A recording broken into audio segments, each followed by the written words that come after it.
I am delighted to introduce Lee, who is the General Sales Manager for the UK and Channel Islands at Prestige, which is one of our wonderful partner operators who we work very closely with at Travel Counsellors. And Lee has a fabulous slideshow for us, so make sure you have your drinks ready and are comfortable, and I hope you enjoy it. So over to you, Lee. Perfect, thanks Melissa, and good evening to everyone. I think this is about as close to a night out we get at the moment, so it's great to see so many of you on here. We'll go through just a little bit and what we do, where we specialise in. And what we'll do, first of all, we'll just bring up share the screen. So this is where it could all fall in space very quickly. Bear with me 2 seconds.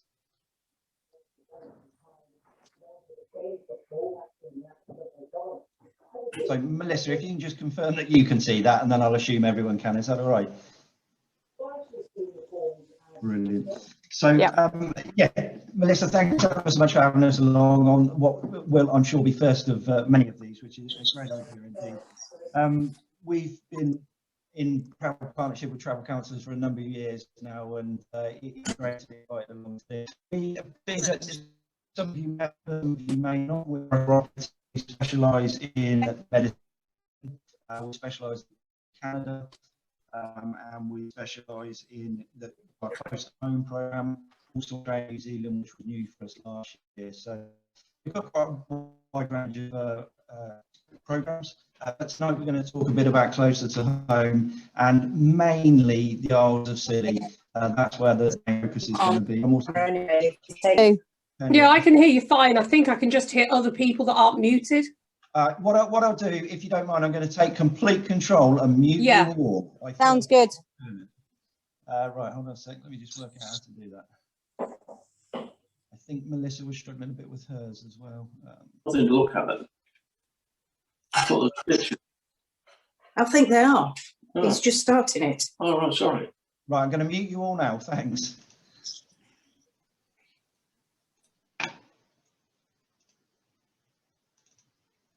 Cool, sorry about that. Like I say, you are the guinea pig, so we know for next time.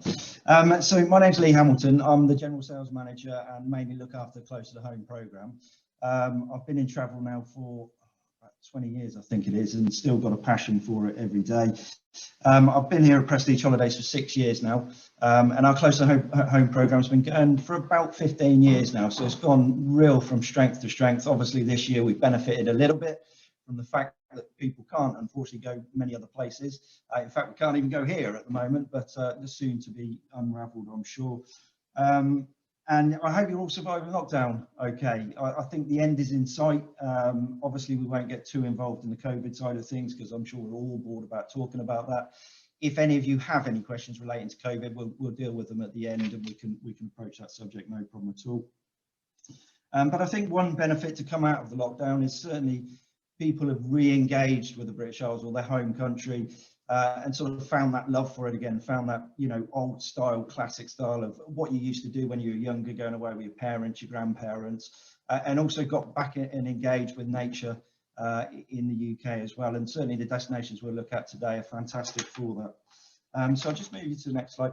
So the places that we focus on as part of our Close to Home programme, we don't sort of pick everywhere. We pick destinations that we know very well and we feel we're specialists in.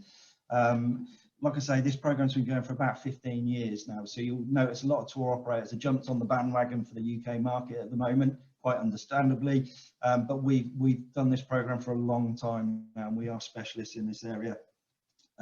So the main programmes we have are the Isles of Scilly, which, like I say, we'll talk mostly about today, the Channel Islands, Scotland, Northern Ireland, and the Republic of Ireland as well, which we incorporate into the Closer to Home programme. The different types of holidays that we can offer for you via Melissa are self-drives. Self-drives are a fantastic option at the moment, and certainly a lot of these destinations do lend itself well for that, apart from the Isles of Scilly. So the Isles of Scilly isn't a self-drive option. You can't take your car there, and we'll go on to that a little bit more further on. But certainly Scotland is a superb self-drive destination, and I think self-drives are appealing to people at the moment because obviously you can go in the confines of your own car, you can keep yourself to yourself to a certain extent, and And you can, we're finding a lot of people from the south are sort of incorporating Scotland as a bigger itinerary and ticking off areas that maybe they haven't got to before, the Lake District, the Peak District, Northumbria. So we can help put together any bespoke self-drive for you. And we've also got a few that we'll recommend as well for those of you that sort of want ideas behind that. We can tailor the itinerary to your budget. If you want 5-star luxury, if you want budget, we can literally do anything between that, and we can suggest. So if if you come to us with an idea of what you want, we'll build that for you. If you want recommendations, we'll give you the recommendations. So either way, we can work with either. City breaks, there's some fantastic cities in these destinations. Some I've only just been to recently, actually. Belfast, fantastic city, never been before, didn't even consider it before. But what a fantastic city that is.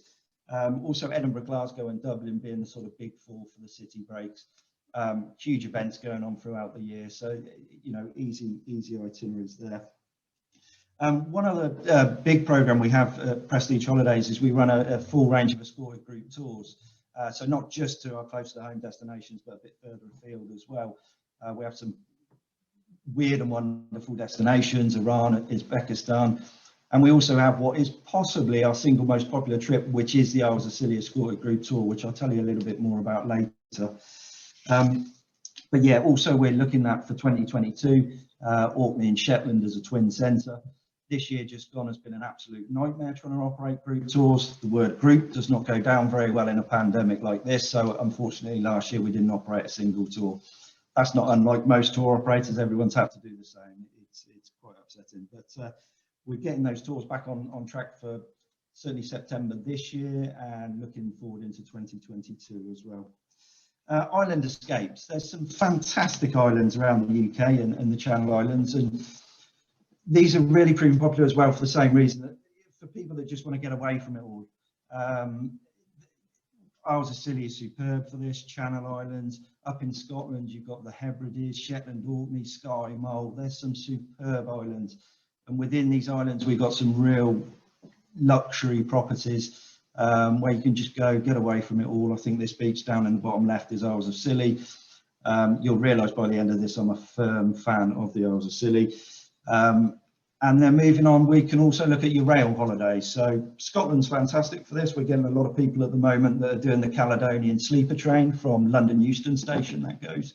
It's an overnight journey up and an overnight journey back, and you can go into most of the main cities, so Edinburgh, Glasgow, Inverness, and it's a great way to get there and get back. You can book the sleeper compartments where you got ensuite facilities, and all. I appreciate you would need to go through the station, which could be a little bit busier, but once you're on the train, you can keep yourself to yourself, and then you can pick up a car hire the other end, and again, you're just left to we can build it around that, and you're on your own holiday then. You don't really have to go in the crowds if you don't want to. Obviously up in Scotland it's easy to get away from the crowds, but we also do the Grand Hibernian in Ireland and also the Bellman Royal Scotsman up in Scotland, and we can build that as part of a complete tailored package. Special interest, we deal with a number of special interest groups, whether that be private groups or people that have a special interest as a couple or as a small group. Whether that be bird watching, photography breaks, spa breaks, writing retreats, artist retreats. So again, maybe not on your own holiday, but if you're part of another group and you want to consider something like that, then do approach us via Melissa and we can help you build something like that for you. And then also down to the special events. The Edinburgh Tattoo's been hugely popular and then got cancelled. So hopefully next year we'll make that all work. But some of these islands have got events throughout the year, walking events, eating events. The Isles of Scilly does a gig racing event. So there's loads of events throughout the year, and we can certainly help you with those. But the key thing is we can put together pretty much anything for you in these destinations, and we can advise you where you need help. So just moving on now. So like I say, we'll talk about the Isles of Scilly. I'm a firm fan of the Isles of Scilly. It's one of those places that it's magical. It gets under your skin. It's hard to explain. You want to go straight back. You come home, you start speaking to the wife about how much is property over there. Have we got enough money to start doing it? It's that kind of place. It really gets under your skin. The problem we have sometimes with my apologies, is that because there's only very limited bed stock there, availability can be difficult. People generally book it about 18 months to 12 months in advance. Yeah, like I said, there's very limited number of bed space. You'll see that it's been on the news, not on the news, on the TV quite recently. Julia Bradbury was out there, and I think Rick Stein was cooking over there as well. Two great programs, actually, if you didn't see them. So it's really getting known now. It was always a very UK's best kept secret, we kept calling it, but certainly this year hasn't helped in unraveling that secret, and people are truly flocking there. So key is if it is on your bucket list, try and get there soon. I just hope it doesn't. I'm sure it won't, because the islanders are so proud of the islands that it doesn't get ruined in any way. But yeah, so just to explain a bit about it, some people know a lot about the Isles of Scilly if they've been before, obviously, but a lot of people we find don't know that much at all about the Isles of Scilly, or even where it is. So let's see how we go. So it's located 30 miles off the southwest tip of Cornwall. And getting there is half the adventure really for the Isles of Scilly. So it's not the easiest place to get to, and I think that retains its exclusivity. So there's 4 departure points from the UK mainland. So you can fly from Exeter, Newquay, Land's End. The Exeter flight's about 60 minutes. Newquay's about 30 minutes, and Land's End is about 20 minutes. So they do that. They don't travel on a Sunday, that's the only thing to bear in mind. And some of these services aren't in the off season, so sort of November through to mid-February. So they're your 3 flight options. And we've also now got the helicopter back from Penzance as well, which is more affordable than I thought it was going to be. So that's a good option to look for. That's just a 15-minute flight on the helicopter. And then also we've got the ferry from Penzance. It takes about 2 hours 45. It's notoriously a rocky journey. I've been on it a few times now, and I've had both experiences. It certainly is part of the adventure though, and it would not put me off traveling on the ferry. People give you all kinds of horror stories. I don't think it's actually as bad as they make out. And you can see fantastic things from the ferry. So we saw dolphins the last time, all the seabirds and the gannets overhead. It really is part of the experience, and I'll show you a few pictures of that in a second. So just moving up, when you arrive, as soon as you get off the ferry or at the airport, you really do feel like you've stepped back in time. You just naturally slow down, real step back in time feeling. The 5 inhabit, I'm hoping you can see my cursor, I think you can. But there's 5 main inhabited islands, which are these ones marked here. So St Mary's, Tresco, Briar, St Martin's and St Agnes. They're the inhabited islands. Everything really revolves around St Mary's, so that's where you fly in and fly out. There is a helicopter service onto Tresco, so that's a new one. But other than that, everything goes in and out of St Mary's. The bulk of the population's there.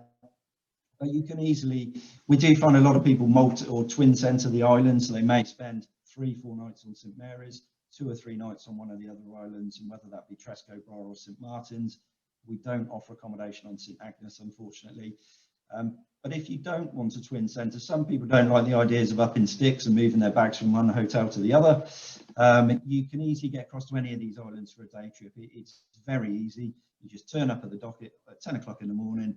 There's a boat going. There's a boat for each destination queued up there, and you can get to any of these easy. It's about £10 return, if I remember rightly, and it takes 15 minutes to get to these other islands. So it's very easy to do, and people are just used to doing it. It's all part of the experience over there. It's definitely a nature lover's paradise. I'll come on to a bit more on that in a minute. And strictly do not call the Isles of Scilly the Scilly Isles to anyone who lives there, or when you're over there. They do not like that whatsoever. I made that mistake once over there and I'll never forget it. So do bear that in mind. And also I touched on it before, but you can't take your car to the island. So many people are unaware of that. I think actually you can, but it's a very long process and a very expensive process. You have to get a crane that lifts your car onto the ferry, takes it across. So I don't know anyone that's ever done it. So we won't unfortunately be able to help you do that. When you get to the other side, there is the Scilly Cart Company. So on St Mary's, they have these golf carts, which you'll see sort of zipping about. And it's a fantastic way to get around. So they're relatively cheap. We can book them for you. And it's a great way to see the island. So there's on St Mary's, there's 6 miles of road compared to 30 miles of walking trails. So the road will get you around to all the bits. You can leave them, stop off, and go and have a cream tea, go and have a look at the botanical gardens. There's numerous options. And then also the produce over there is a big factor for the Isles of Scilly. The food over there just absolutely blew me away. I always thought because it was an island, everything had to be shipped in. They're limited to what they can make, but it's all because of their own produce that they're growing on the islands. It's absolutely superb, the food over there. A lot of fresh fish. They've got the vineyards over there as well. And the, is it the Tresco beef or the Briar beef? One of the islands have got famous beef. I've forgotten now, apologies. But it is superb. Also rich in history, come on to that in a bit more in a second, but also has the UK's warmest weather as well. It's probably a bit of a far out claim that, but it generally is 1 to 2 degrees warmer. The islands can get affected by fog, so quite often, not quite often, that's an overstatement. Sometimes the flights do get cancelled due to fog. And what they'll tend to do is then put you onto the ferry as a sort of backup plan. It's not a force switch, so they will discuss it with you, but generally that's what they'll do. They'll put you on the ferry to get you across to the islands. So yeah, just moving on, I'll just show you the Selonian ferry. It was quite a surprise to me how nice this boat was. It looks like a container ship. It doesn't look anything appealing at all. When you get on board, there's whole heap of space on board. I've never seen it crowded. I've never struggled for a seat on board this. The facilities are great. It's always clean. There's a cafe on board and a small gift shop, and there's ample space on deck as well. So most people straight away will go up on the deck and to look for the birds and the dolphins and stuff alongside the boat. That's not obviously guaranteed, but it's happens quite a lot. So it's a superb trip.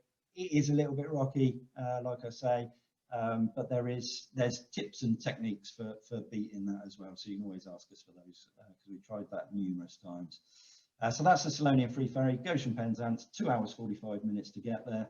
Generally leaves at 9:15 in the morning and arrives in at 12:30 in the afternoon. So by the time you've arrived, it's pretty much check-in time to the hotel. When you get off the ferry, your bags are taken straight to the hotel. You don't have to mess around with them. They just whisk them away.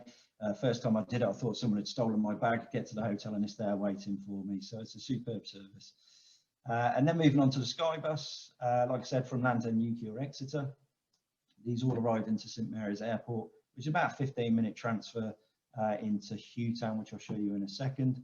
They operate two types of aircraft. I'm not an aircraft junkie, but a Twin Otter with 19 seats and an Islander with 8 seats. So again, massively part of the experience. You're sat behind the driver, you can see straight through the front window, and as you come into land, you see all of the off islands and the blue seas. It's just fantastic. So a real part of the experience.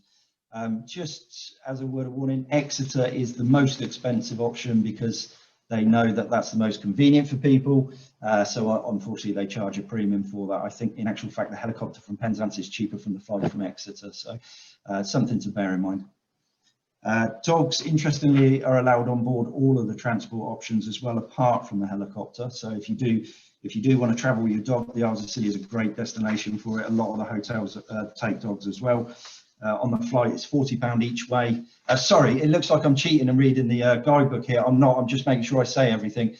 So the dogs are allowed on board. It's £40 each way on the flight, and then £10 each way on the ferry, and we can pre-book that for you. And then the helicopter, which was new, or they used to have it a long time ago, and then it got cancelled. Came back in for a year, and then got cancelled, and now it's come back in late 2019, I think it was. So this is going really well now, and they have options both into Tresco and St Mary's. So for those of you that want to do a twin centre but don't want the hassle of getting back to St Mary's, you can fly into St Mary's and out of Tresco, and then you haven't got the hassle of getting back to the other. So that works really well, and that's a really popular way of doing it. Carries up to 12 passengers, and it goes 6 days a week, year round, but not on a Sunday. So there's no travel in or out of the islands on a Sunday, unfortunately. This is the map of St Mary's. So just very quickly to run you through a few of the key points here. So like I said, this is the main island. Everything is based around Hewtown, which is this area here. show you a picture of that in a second. And just north of that is the quay, so that's where the ferry comes in. To walk from the ferry into Hewtown is literally 2 minutes. It's no more than that.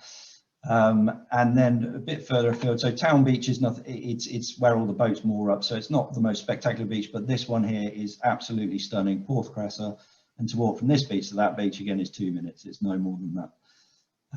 Just a couple of other things to point out. So this Garrison area is fantastic for walking. This is where you'll find the Star Castle Hotel, which I'll show you in a second. Superb views up there of the off islands, and also for kids, there's an absolutely amazing adventure playground up there, which we were delighted to find when we took our little one. Moving down to Old Town, this used to be the main town on St Mary's. Got a gift shop, a post office, a cafe, and a church that has Harold Wilson's grave in as well. So they're the main key things there. And also the Scilly Gin Distillery, which I was lucky enough to go and have a little tour last time I was over there.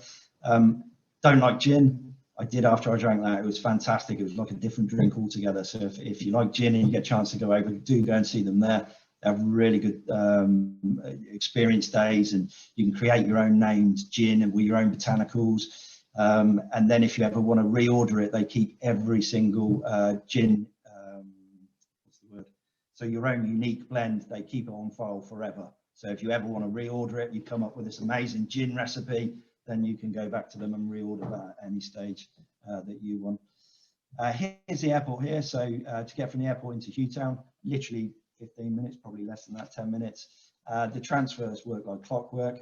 You basically shove straight into in a minibus. They know where everyone's going. It's just bizarre. It works like clockwork. You don't argue with them, and you end up in the right place with the right bag. So it works superb. Just moving around the eastern coast, you've got Porthelic and Pelistry Bay, superb beaches. I've been there loads of times and not seen anyone on them. You know, they are superb beaches with very few people on them. And then up in the north, this is where the islands first were inhabited many years ago. And this is where you find the old settlements. So there's an Iron Age settlement, and Bants Carn, which is the Bronze Age burial chamber, which they've got loads of across the islands, but those are superb and well worth the visit. And that's it. Let's move on a little bit further. So this is Hewtown. I put this one in here just to give you an indication of how small it is. This is the main town on the Isles of Scilly. Again, here's the quay. So we're kind of looking at it from the same perspective as the map I just showed you. That's the quay there. This, sorry, I hope you can see my cursor. This is the main street that runs through Hewtown up here. So you've got a couple of pubs, you've got one ATM for all of the islands. And to walk from the quay up to one of our properties here, St Mary's Hall Hotel, which I'll show you in a second, that's a 10-15 minute walk, if that. So it's easily manageable. It's all flat. It only starts going uphill a little bit at this end towards the Star Castle, but generally that's all flat. And there's a coastal path that takes you all around these bays here up to a superb restaurant called Juliet's Garden. So walking trails are dead easy. And if you come out this way, it takes you out to Old Town to go and see how one where the boats moor up, but this beach here is superb, absolutely fantastic. And then moving on, why go? It's probably pretty self-explanatory, but the walking is superb over there, easy to self-guide. You can walk around the whole of St Mary's in a day with average walking speed. And there's just trails everywhere. It's not like here where you have to be careful which trails you're taking.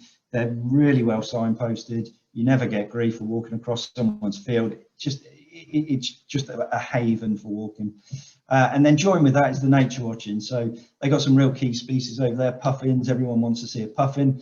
Forgot my dates now, I wrote them down. Yeah, April to July is the main puffin season. And it's not difficult to see puffins between April and July. As long as they've arrived, when they're there and they're easy to find on these boat trips that take you out, which I'll tell you a bit about in a second.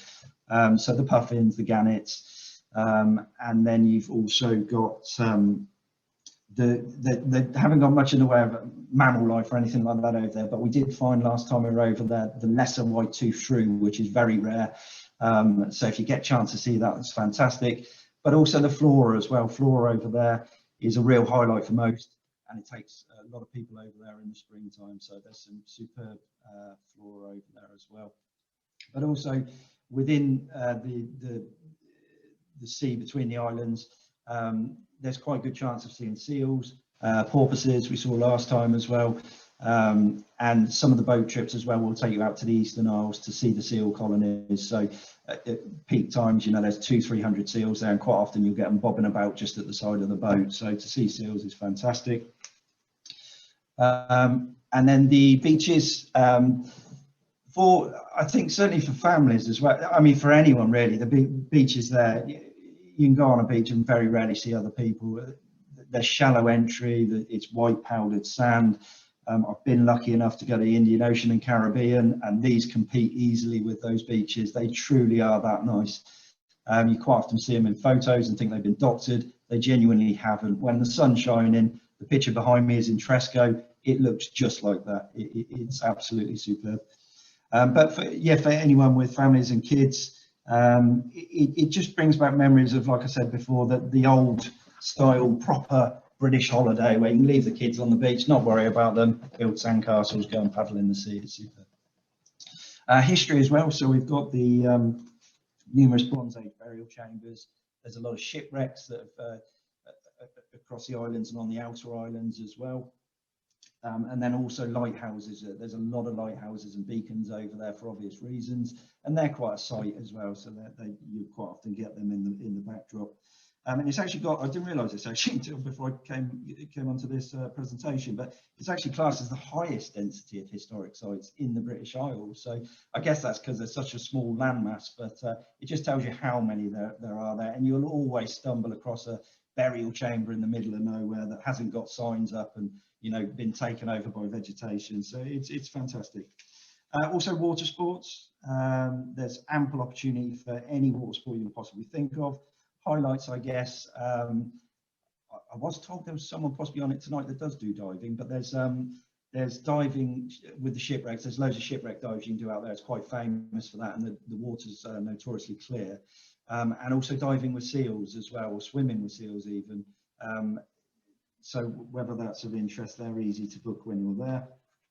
And then the food and drink, again, I touched on that before, but the fresh produce. Very difficult to have a bad meal in the Isles of Scilly. Down to the cafes, the pubs, the hotel restaurants, they're all superb. And then just moving on to the wildlife you touched on already, but the puffins are a big draw, like I say, from April to July. You've got the grey seals up in the top right, and then the common porpoise or harbour porpoise, I think, at the bottom right. But there's good chances of seeing these. This isn't a place you go to on the off chance you may see it. There's very good chances of seeing these.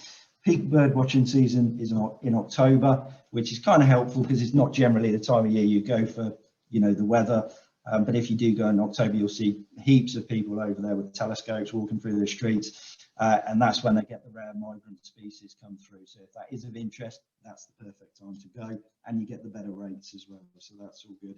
The seals are there year round, so you can always get a chance to see them. And then just moving on to the flora. I won't try and name these, but I know, I thought I knew, these are from South Africa. I've forgotten the name of them. And someone please put it in the comments if you remember. But they basically grow a lot of species in the Isles of Scilly that can't grow on the mainland because of the weather and the milder climate. They get a lot more species of flora on the island than they do on the mainland. Tresco Abbey Gardens is a superb site to visit for flora. They class it as the perennial, the Kew Gardens without the glass. I'll show you a picture of that in a second. But spring comes a little bit earlier in the Isles of Scilly, so it can start in February. So if you are keen on seeing the flowers, I'd probably say March is a safer bet, mid-March. But generally, there's always something in bloom right through to the very late summer. There's always something in bloom on the islands.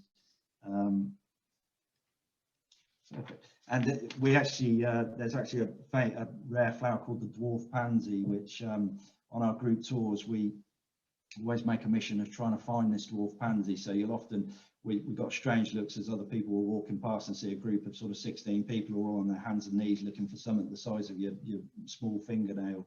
But we do make a mission of trying to find that as well. Just moving on, Tresco Abbey Gardens is a big draw for a lot of people. It's built around a Benedictine abbey, and like I say, it's classed as a Kew Gardens without the glass. it's absolutely superb. Most times of the year, they've always got something. They've got a cafe in store which serves the best pasty I've ever had.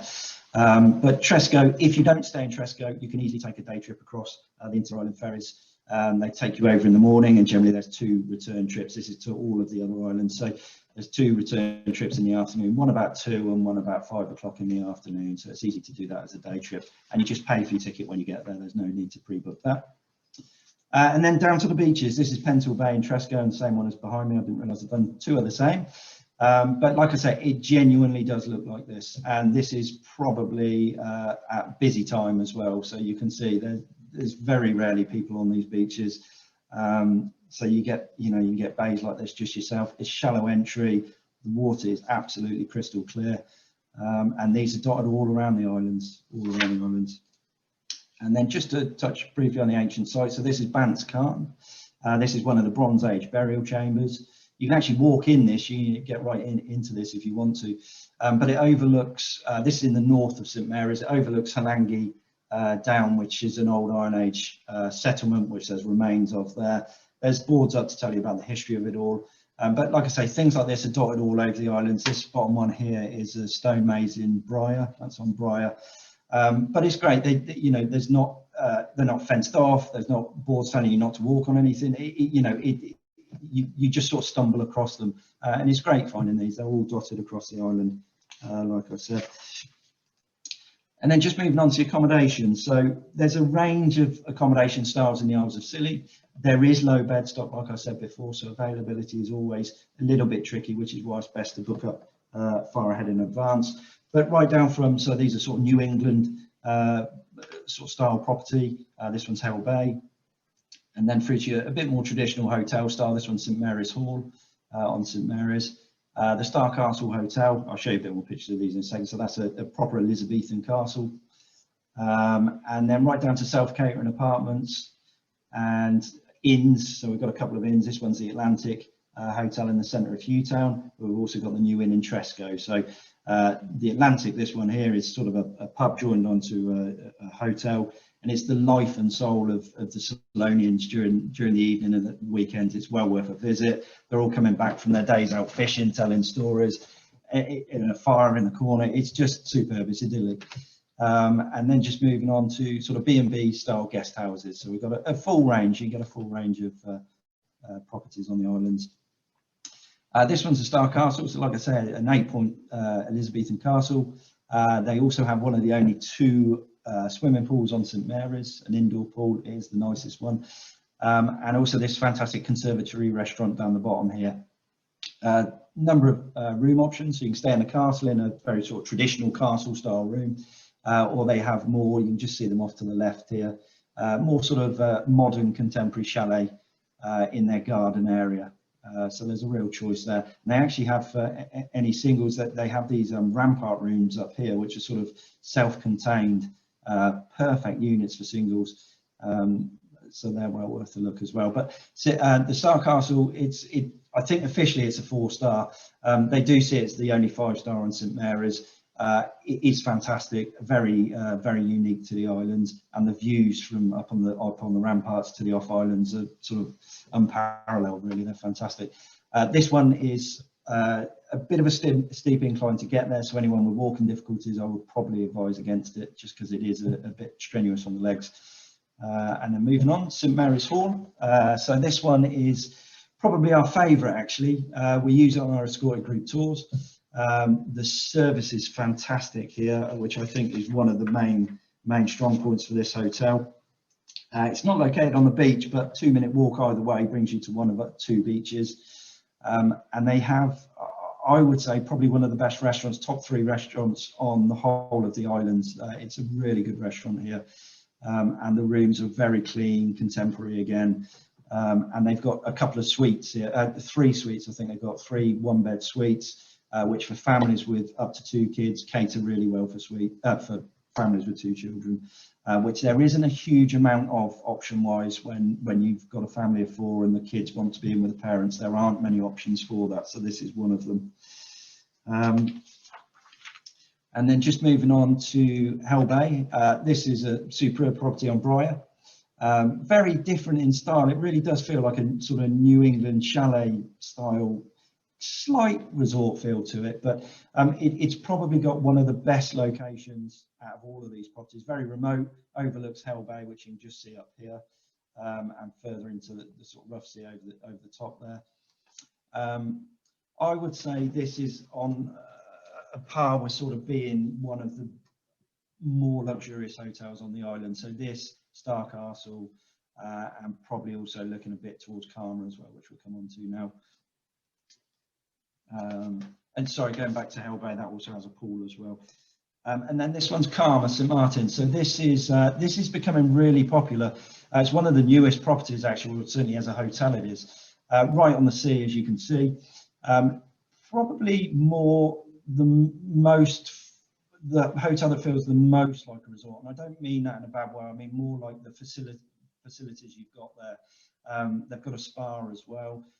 Food is superb. They've got a massive grass lawn out here, and also, if I remember rightly, the Julia Bradbury Walk was on St Martin's. It's very quickly become my favourite island. The beaches here are absolutely phenomenal, the best in the whole of the Isles of Scilly, and quite often voted as in the top 10 beaches in the world. So not that one there, it's very nice, but it's one just around the corner, which is only a short walk from there. Moving on, I'm just checking on time. I tend to waffle.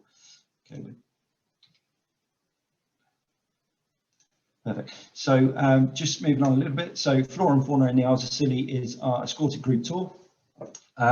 We operate about 6 or 7 of these a year. They always fill up, and they always fill up very quickly. Unfortunately, September ones have been full for a while, and obviously were rebooks from the April ones that we couldn't operate. But we have put on dates already for springtime 2022.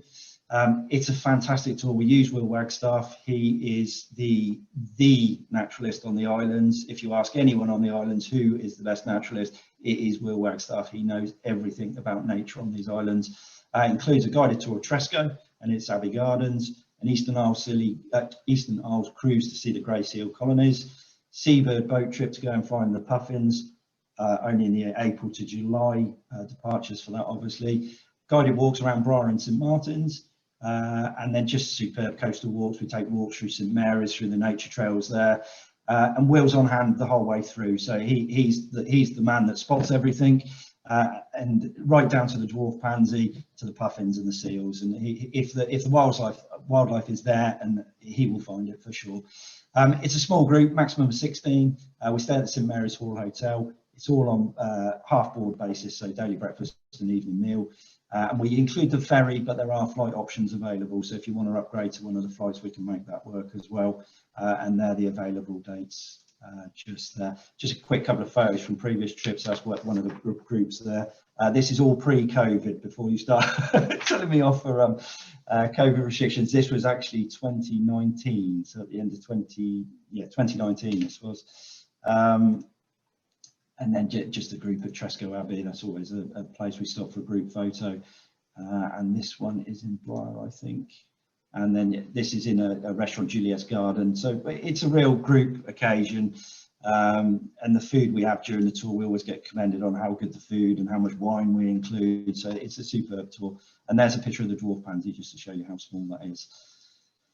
I'm just going to finish on an Isles of Scilly video. I think I've overrun a bit, which I notoriously do. Melissa, I'll talk to you in a second, but maybe we cut it off there. Let's play this and then we'll decide. 2 seconds.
that's just a short video that we put together on a trip. I can't remember when the trip was. I think it's 2019 as well, but I think it sums up the islands quite nicely.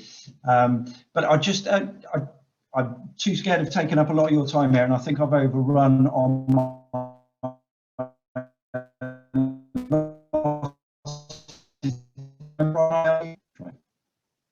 Melissa, are you okay to unmute? Yeah, sorry, can you hear me? Yes, can indeed, yeah. Apologies, Great. I've run away with time there. Do you want to fine, that's fine. possibly save Scotland for another evening, or do you want me to continue? I'm more than happy either way, and people can drop out if they don't have the time. It's up to you. I think, I mean, it depends how people are feeling. I can see that a lot of people still have their videos on. If you want to nod your head or shake your head, if you would like to carry on and hear a bit about Scotland, or would you rather end it and then do it another night? So if you want to nod your head if you want to see some of Scotland. Giant Protea, well done. That's looking, thanks. That's, yeah, I think, Lee, are you happy to carry on? I'm more than happy, yeah. Obviously, if you get bored or fall asleep or anything like that, I won't be offended. So if you need to leave for dinner or anything like that, please do. I've only got a couple of slides to do on Scotland, and our plan was that if there's interest in Scotland, then perhaps we'll do another event where we can focus on Scotland. Yeah, because it's just, yeah, briefly kind of touching on Fantastic. what you can do in Scotland. So the last couple of slides, and then let's do some questions, and then everyone can have a drink. Perfect. Okay. I'll just share my screen again, 2 seconds.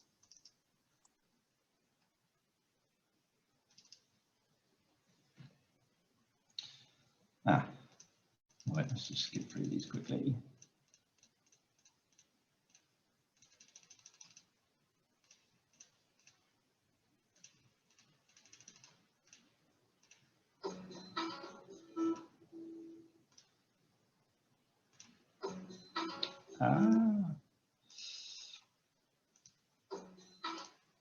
Do you want to watch that again? Scotland's been a biggie for us this year. There's been huge demand in Scotland, which is great because bed stock is a lot better there. So we've managed to find better availability in Scotland, which is great. Like I said, we'll just do a whistle-stop trip of what we can do here. So we break Scotland down into 3 key areas, really. So we've got the Central Belt, which is that sort of Edinburgh, Glasgow, Stirling, Loch Lomond, that strip across there. And then the Highlands, so that's anything north, takes in the Cairngorms, Inverness, Aberdeen, and right up to where the North Coast 500 drive is, which is a superb self-drive option. And then also the islands, so Shetland and Orkney are biggies for us. We are going to release a Shetland Orkney Escorted Tour, Twin Centre Escorted Tour for 2022. It was due to go this year, unfortunately, obviously didn't. And the Hebrides, and then coming down to these sort of Western Islands here. Some of these are quite easy to get to. I think sometimes people are a little bit put off by Shetland and Orkney or the Hebrides because they are quite tricky to get to. It involves quite a lot of ferries, but they're very doable on sort of a longer itinerary. But if you just want a bit of an experience of an island, Skye is very accessible, so is the Isle of Mull, and then some of these islands further down south, Arran and around that area. So don't be put off by thinking the islands are difficult to get to. They're not. Some of them are easy to get to, and we can help you arrange that. One of our, I'll come on to that in a second actually. So your Central Belt, you probably know a bit, or certainly feel you know a lot more about Scotland than you would do the Isles of Scilly, and especially obviously if you've been. Edinburgh, don't probably need to go into that too much, but it's a fantastic city. It really is. The old and the new town, always got a festival on, always got something going on. The Royal Mile, the castle. So it's always worth including in a trip. Like I said, a Caledonian Sleeper will come in here, and the regional connections with most of the regional airports. There's plenty into Edinburgh indeed. And then never overlook Glasgow. I think it's always quite often overlooked. It is the trendy sister of Edinburgh. Loads of museums, great for shopping, and loads of green open spaces. A surprising amount of green open spaces in Glasgow. But like I say, don't overlook it. I think it gets overshadowed a lot by Edinburgh. And then also Stirling. So anyone who's interested in William Wallace and Robert the Bruce, Stirling is the place to go with the Wallace Memorial. and the battlefields around there. So that's worth a trip as well. So those three are easy to do, even if you're staying in Edinburgh and don't want to stay in the other two. You can easily do that as a self-drive. But then also Loch Lomond, the Trossachs National Park, there's plenty in that area. If you want to see a bit of diversity of Scotland, you can do it all within a very small area, all with easy access into these cities, Edinburgh and Glasgow. Not so much Stirling, but Edinburgh and Glasgow are very well connected. And this giant horse, the largest horse monument in the world, I think it is, the Kelpies.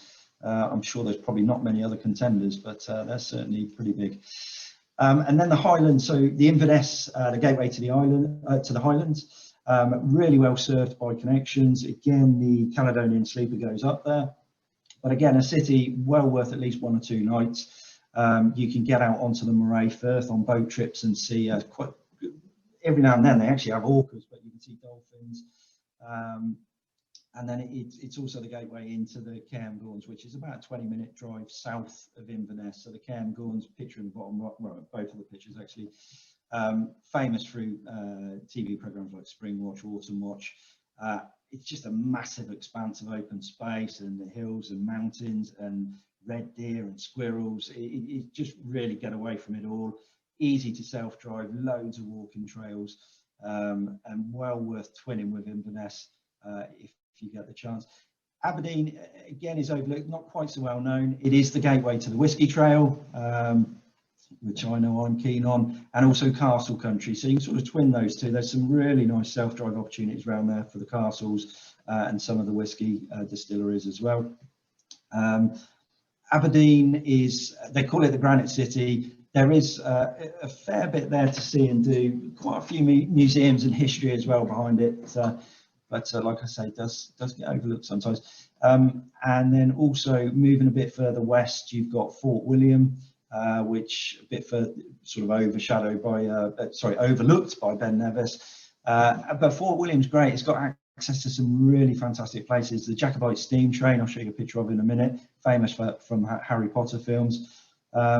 And also the Great Glen Way, which sort of starts a little bit further up from Fort William, and there's loads of trails through the Great Glen Way, and there's also the highway to the islands as well, which takes you a bit west.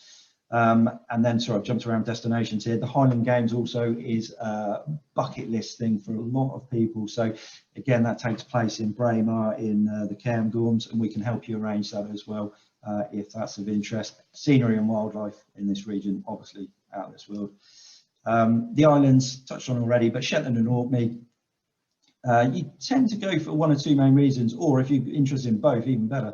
The wildlife, certainly the seabirds, the marine wildlife, that's a key draw up there, but also the history as well. So they've got a lot of Neolithic sites up there, Skara Brae, and a real ruggedness to it as well, and remoteness to it. It is appealing, but they're the 2 key things that we see people go for, wildlife and also the history up there as well. But and like I said before, we're going to do a twin centre escorted tour there.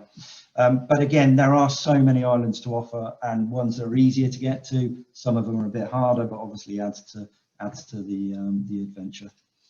And just quickly to say, this is we've not long launched this actually. It's a Scotland bucket list self-drive. It's a suggested self-drive by us, so for people looking for ideas, this has sold really, really well and got loads of interest. It kind of ticks off a few things that certainly I would class as a Scotland bucket list. You start off in Inverness, have a night over in Inverness. You've obviously got the option then to take the boat trip to see the whales and the dolphins. You then come down about 40 minutes south to what they call the Wildlife Hotel. That's the Grant Arms Hotel. It's classed as a wildlife hotel. They quite often have celebrity speakers and everything there, and they can arrange trips out into the park to go and see wildlife. So you have a 3-night stay there. I think that's on half-board day it is. And then from there you head west. This is all with your own car, so it's like I say, a self-drive, and then you head west to a fantastic property right on the canal side, just south of Fort William, overlooked by Ben Nevis, 4-star property called the Moorings Hotel. And then from there, obviously, you've got the option to take the Harry Potter train, which is the one in the top right here for Harry Potter film junkies. You might recognise that. So yeah, and it includes the car hire. It's just a really nice bucket list trip that you can easily do in a week. and it's very doable. It's not real big driving distances. On the way back, you come back to Inverness, and you can stop via Loch Ness and search for the monster there if you want to. And then also you can, this is with flight, but you can also, like I said before, take the Caledonian Sleeper as another option as well there. So that's Scotland. I won't go into Channel Islands. We're going to save that for another occasion. But that's just Scotland in a nutshell. But like I say, speak to Melissa, and ourselves can work with Melissa in creating the perfect itinerary for you. If you want suggestions, we'll freely give them you. If you demand you must do this, this and this, and know exactly what you want, even better, we can tailor for that as well. So that's superb. We'll touch on this very quickly because I said we would briefly. I know it is of concern for everybody at the moment booking holidays. It's a right rut we're in. It's not ideal for anybody, and I know we're all desperate to get away. We have a COVID promise. First and foremost, before that, we've been commended quite a lot through this whole pandemic in how well and fair and flexible we've dealt with this. We've heard from agents, clients, just saying how fair and flexible we've been in our approach to this. And the key thing is really we want to find a solution that's right for you and keeps people happy, and that's what we want. So put very simply, we will all, if your travel plans are disrupted due to a government lockdown or travel restrictions are put in place, so they say you cannot travel because of this reason, we'll offer you the following options without hassle at all. So the first option is rebook. Obviously for us that's the best option, but I appreciate that isn't always possible. The next option is a refund credit note. So at the moment, if you take a refund credit note, they're valid till September 30th September this year, but we're expecting them to be extended. And it doesn't take away your ability to turn that into a refund. So obviously if you change your mind, you can get a refund instead. And thirdly, refund. So we'll always give you those three options, and we'll work with you on whatever option you choose, and work through this with Melissa as well. But yeah, let's move on to any questions if anyone does have any questions.